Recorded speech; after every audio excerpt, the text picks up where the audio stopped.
Now we have a volunteer inside. He's inside the air-conditioned cabin. He's getting fresh, clean, sterilized air, and his exhaled air is being sterilized by the multi-mode air purifier. We also have a inbuilt tilt bed feature which can be operated without opening the cabin.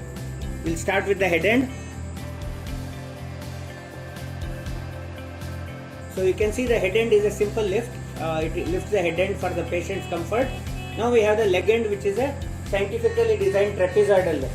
Now normally if you have a single piece for the leg end, what happens is the load transfers to the hip. Here the load transfers to the knee down.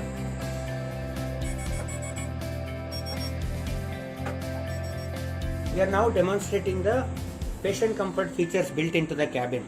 Since it's a sealed cabin, the patient cannot shout to call for help or a nurse. So we have a button provided there which will do a nurse call. You can see the patient doing it now.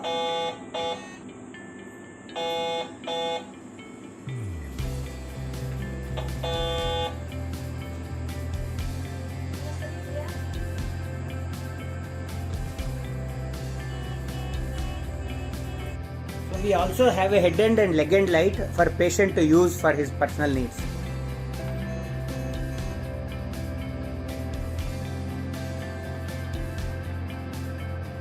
So if the patient is awake and he is bored, he can utilize the 2 charging ports we have provided to keep his mobile or the tablet charged and keep himself entertained.